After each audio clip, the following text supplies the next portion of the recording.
Have you ever failed? Have you ever felt like no matter what you're doing, it doesn't seem to be working? Or have you actually tried your best, thought it was okay, and then you were shamed? Well, that's the failure schema. I'm Ruth Holt. And I'm Rita Younan, and we're working through the 18 maladaptive schemas found in Jeff Young's Schema Therapy, psychotherapy. And so, failure. So Jeff defines it as the belief that you have failed, you will inevitably fail, or you're fundamentally inadequate in comparison to your peers. And I think that's one of the key points with failure, that there is this comparison to others in terms of what it means to be successful. And it often involves beliefs that you're stupid, inept, untalented, ignorant. You just don't have the thing that makes you successful like other people. And it's a bit like, other schemas too. It can present like other schemas. It can present like unrelenting standards, for example, where you really feel a lot of pressure. You've got to strive to achieve, you're not living up to other people's expectations. But I think with failure, it's about the sense of outcome. My outcomes are never good. Unrelenting standard, the effort always has to be high.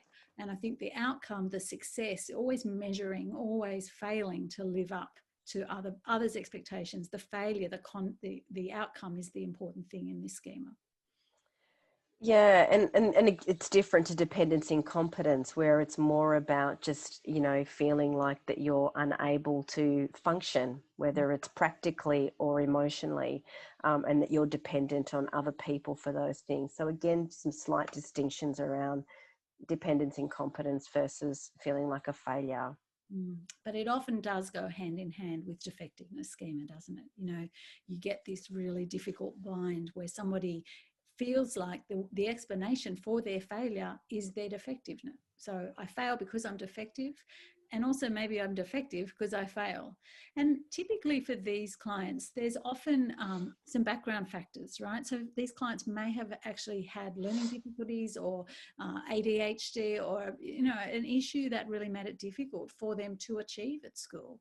And so their experience was, try as they might, they could not get that gold prize or even silver or bronze. And Jeff actually talks about the idea that, it may be something that is shaped over a lifetime as a result of perhaps feeling overwhelming emotions in regards to other schemas, and that impacts their potential to achieve. And therefore that schema is being shaped as a result of that. Might be worth talking about some of the coping styles in terms of failure and how that presents, Ruth. Yeah, that's right. Now, typically, you're going to see some avoidance, aren't you? You're going to see a lot of procrastination, a lot of not wanting to even start, because if I'm going to fail, what's the point of even beginning? And then, of course, that would reinforce the failure schema, wouldn't it? If I don't start my essay till 2 hours before it's due, I'm not going to get the mark I'm wanting.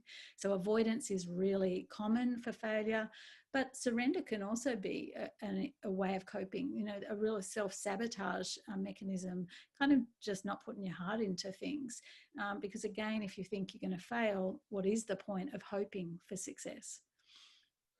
Yes, a surrender is kind of like it's giving up. I am a failure, so why bother trying? And I guess avoidance, sometimes it can be, there might be a work promotion, or there might be a job that they could apply for, but because they feel like a failure, they don't think they're going to succeed. So they won't actually try and excel and progress their careers, for example.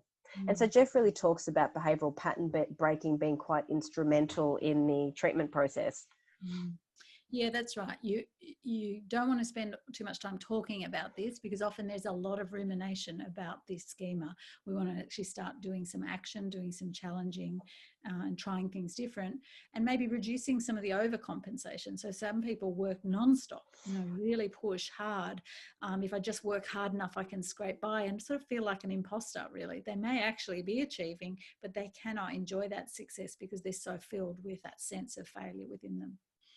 Or they take so much on and they're constantly overcompensating that at some point something gives and they fail, technically, if you want to call it that. And then that reinforces that schema as well, that I couldn't do it, or I'm a failure. Look, there's no point in me trying.